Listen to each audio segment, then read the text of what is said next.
Bonjour tout le monde, alors bienvenue sur cette deuxième vidéo que je fais sur la suite. Enfin, c'est une suite approximative parce que je voulais filmer le reste du montage du moteur, mais j'ai pas pris mon temps, je l'ai pas forcément fait. Que des photos que je vais pouvoir vous passer quelques-unes actuellement. Voilà. Alors voilà la bête, donc une 103 Vogue avec un tout nouveau moteur tout neuf. En configuration, on a simplement des carters moteurs d'origine, 3 transferts, des carters pleins, le vilebrequin du coup Doppler ER1, les roulements en cache polyamide SKF et pareil pour les Janspi. Allumage d'origine, Peugeot, variateur Malossi grande plage. On va avoir des clapets Malossi si je me rappelle bien. Pipe Polini en 17.5 et pareil pour le carburateur et un filtre à air, je ne sais plus quelle marque précisément. En tout cas, il fait son job. Je vais avoir aussi donc un peu d'échappement Polini Sport.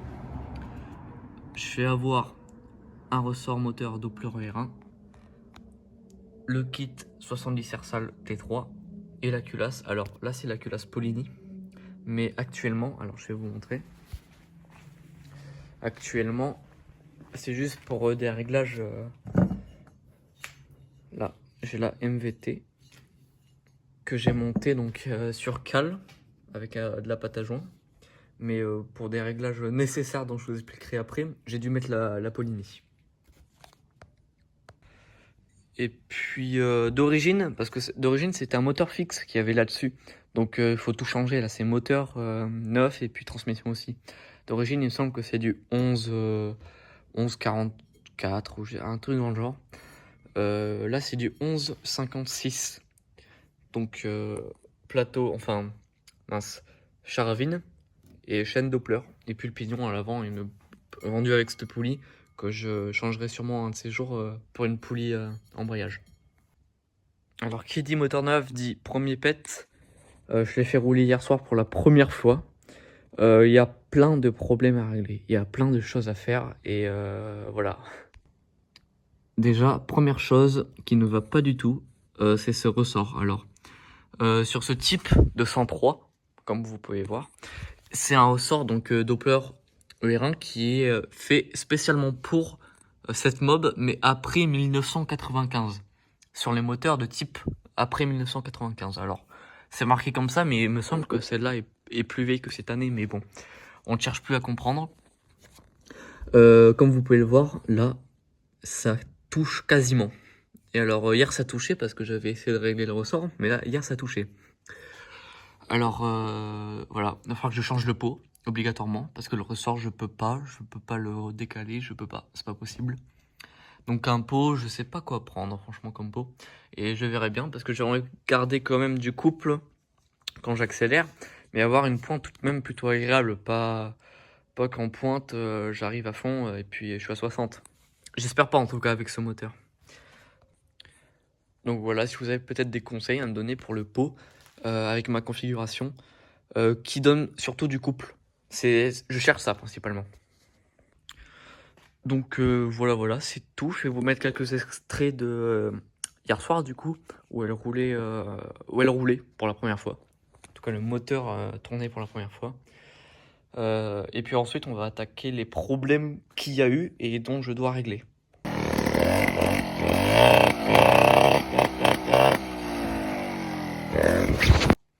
Alors, premier problème, c'est que j'avais déjà essayé de prévoir, c'est la longueur de courroie. Alors, entre un moteur fixe et avec un variateur, la courroie va forcément changer. J'en avais déjà quelques-unes sous la main, mais toutes trop courtes. Mais beaucoup trop courtes.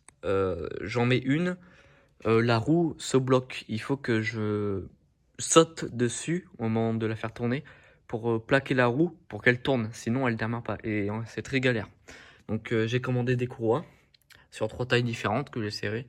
Donc moi je vais être d'origine, du coup c'est du 854.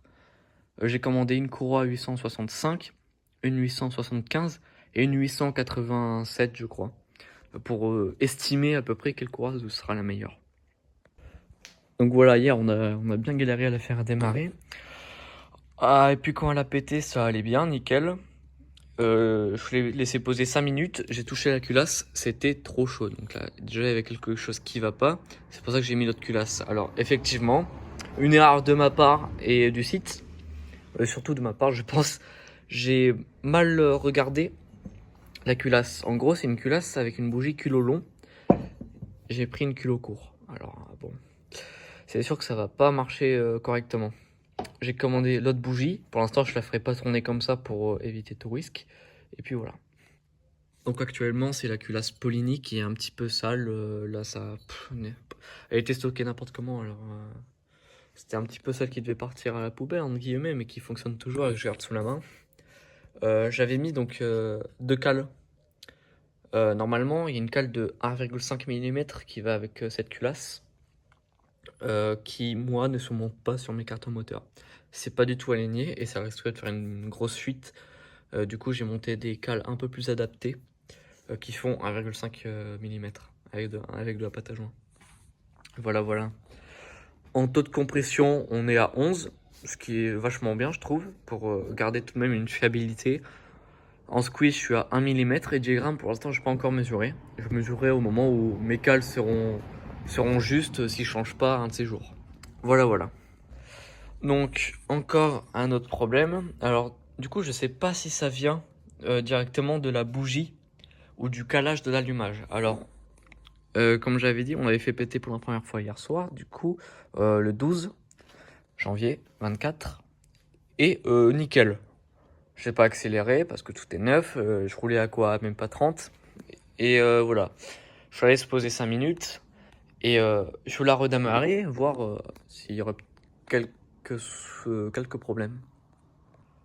Alors, en démarrant, retour de flammes qui vont jusqu'à là, les flammes, n'importe quoi. J'ai jamais vu ça. Du coup, j'ai direct arrêté, j'ai démonté. Et puis je pense qu'il va falloir se caler cet allumage, même s'il était calé à la clavette. Alors voilà. Pour le moment, je vais attendre avant de le caler. Et je vais essayer avec l'autre bougie, parce que c'est peut-être dû à ça, je sais pas. C'est probable, alors j'attends. J'attends de la recevoir. Donc voilà, actuellement c'est tout sur ce moteur. Puis je vais vous faire part de d'autres modifications, mais niveau esthétique. J'ai pu acheter donc cette mousse de barre de renfort Peugeot. Actuellement, j'ai démonté donc la tringlerie avant et j'ai acheté donc un autre garde-boue plus adapté parce que le problème c'est qu'avec mon garde-boue d'origine, quand je tournais, ça venait taper comme ça contre le pot. Alors bon, c'est pas très pratique. Et du coup, j'ai acheté déjà un garde-boue coupé par quelqu'un. La couleur, c'est pas tout à fait la même. Pour l'instant, je le laisserai. Et quand je changerai le pot, du coup, si vous avez un pot à me conseiller pour le couple surtout, la pointe se casse, ça le gère, mais voilà, moi, c'est pas forcément la pointe. Voilà, voilà, si jamais. Alors voilà, la fameuse tringlerie. Le pontet de garde-boue, ils appellent ça. Que j'ai du coup repeint en noir avec une bombe classique. Et là, pareil, alors. Va falloir que je fasse peut-être une deuxième couche, mais après il fait froid, donc parfois c'est normal. Je vais vous montrer de suite à quoi ça sert ça. Du coup, pour montrer à quoi ça sert, c'est que c'est une 103 Vogue T051 précisément. Alors, sans doute que ceux qui en ont déjà pu voir ce qui n'allait pas à l'arrière. C'est effectivement ce porte-bagages qui n'est pas normalement lieu d'être sur cette 103. Car on a un porte-bagages d'origine. Je vais vous montrer tout de suite. On va avoir des porte-bagages d'origine qui vont être comme ça. Avec le petit quadrillage en plastique. Voilà. Du coup, c'est soudé, donc quasiment. C'est très peu soudé, donc ça s'enlève assez facilement. Ici. Tout ça là. Ça va jusque là. Et là, bon là ça se voit. On a une plaque qui recouvre, qui est donc sur la partie garde-boue là-bas. En fait, c'est juste deux petits points de soudure à enlever. Et voilà, on peut en mettre d'autres garde-boue. Alors, pour le fixer correctement, au lieu de le fixer juste avec une attache comme c'est prévu, ici, j'ai fait donc la plaque peinte en noir que vous avez vu. pour permettre de tout attacher ensemble. Voilà. Donc pour le moment, ce projet en est là.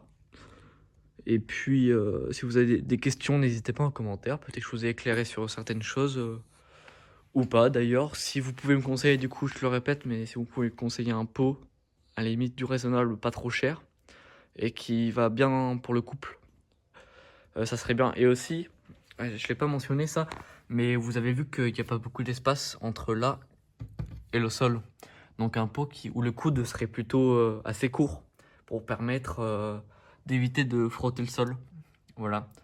Donc c'est pas une 103 SPX RCX, donc tous les pots qui vont sur SPX RCX, je ne peux pas. Voilà. Bon bah écoutez, je vous remercie d'avoir regardé la vidéo.